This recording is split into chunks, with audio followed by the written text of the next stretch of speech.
Hello, so today is day 41 of Bible in 90 Days, or What's in the Bible, where we're looking through the entire Bible. We're reading it like a novel, page by page, chapter by chapter, book by book. I say book by book because the Bible is actually a collection, of books.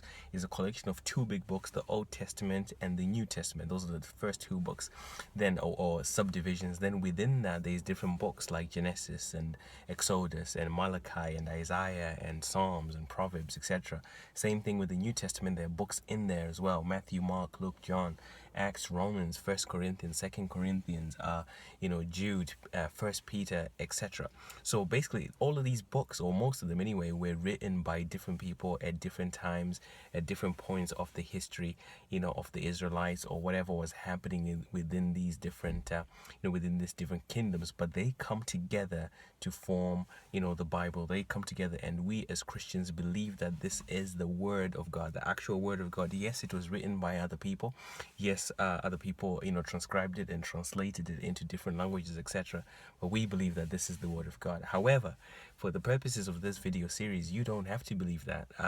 This is simply a story that we're reading to say, okay, what actually happens in the Bible? Because if you're even considering being a Christian, which I think everybody should, the least that you can do is say, okay, let's read the information or the material that the Christians say that they believe, so as to make a good decision. I don't think it's helpful or wise to make a decision about Christianity without knowing what Christianity is about. I mean, yes, you can look at Christians or whatever else you've heard or the experiences that you've gone through, but I believe that going through the entire Bible for yourself, or even just the New Testament for yourself, to get a feel of what it means, it'll be good. But anyway, let's not get distracted. Today we're reading from Psalm chapter 25 all the way to 45. We're continuing the book of Psalms.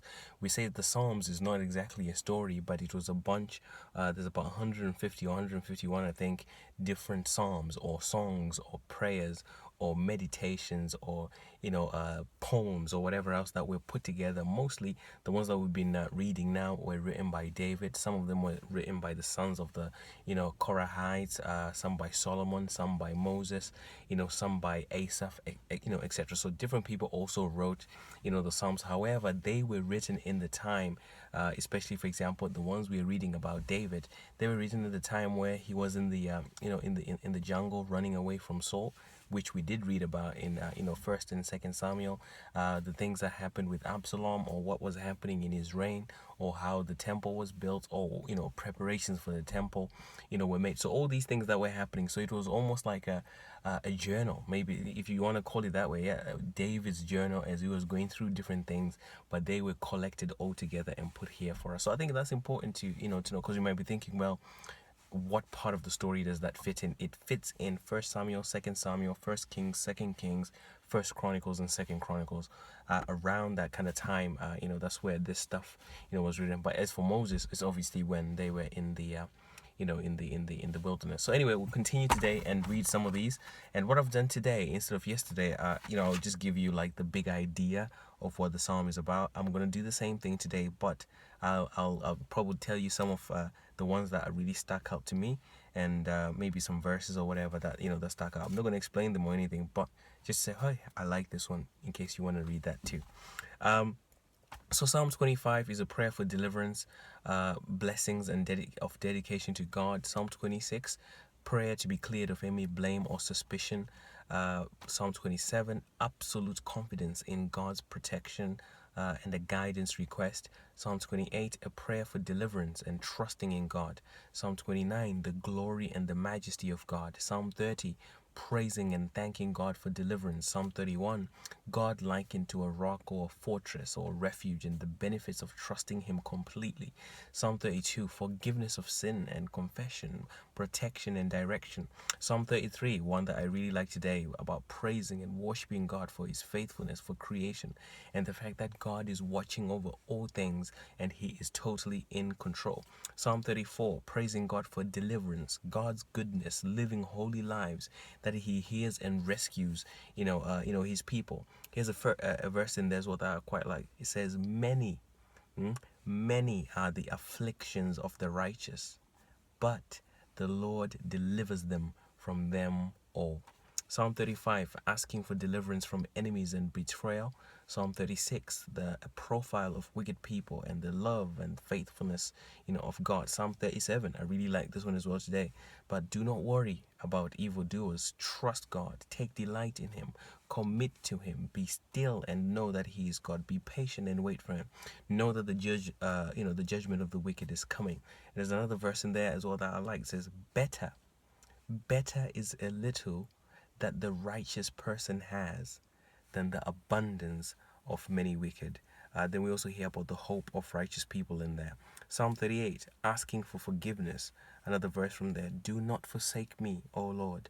O my God, do not be far from me. Make haste to help me, O Lord, my salvation.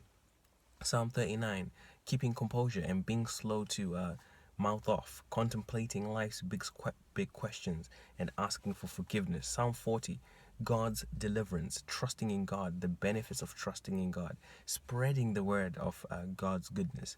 Psalm 41, happy are those who consider the poor, so the goodness and the benefits of being a generous person. Prayer for deliverance, and it says that is actually the end of book 1. So it looks as if it's divided into 5 books, the entire books of Psalms. But this is the end of book 1. Then from Psalm 42, it's no longer David. Actually, it's actually the sons of Korah, or the Korahites, who were also put in place by David. If you remember, I think we did that in maybe First or Second Chronicles, where David made all these appointments of the Levites and who would do the singing and who would do this and that. So these are some of the people that wrote the Psalms. So the Psalms that I'm reading now from 42, David didn't actually write those. It talks about a yearning and a hunger, for God, and this hope, in Him. Psalm 43, prayer for defense and vindication. Psalm 44, a brief history of Israel and what happened to them, and suffering of the nation whilst they were innocent, and their cry to God, at this time. Psalm 45, the honor, for the king. And just one other thing to say, that whilst we're reading through the book of Psalms, or even everything else that we've read through, there are things that are called prophecies, where God would be saying things that would happen in the future, or types of Christ where something would be happening, however it actually symbolized something else in the future. But we'll get to understand a little bit more about how prophetic the book of Psalms is, when we get to to Acts, when people start talking about these things, to say, oh, that actually referred to this and that. So hopefully you're enjoying that. Psalms is a fantastic book, especially if you don't want to if you don't may probably have the time to really invest in the entire story or whatever. Psalms, to read the Psalms in their entirety, can actually give you a good base of who God is and what He was doing and His character, etc. And I like to call them heart cries, because these people, they're so open with God, and they're being so transparent. Say, God, please come and help me, come and deliver me, help me with this, which I think should mimic the lives of Christians in our prayer. So hopefully that's helpful. I will see you guys tomorrow. I think it'll be day 42. So see you then. All right.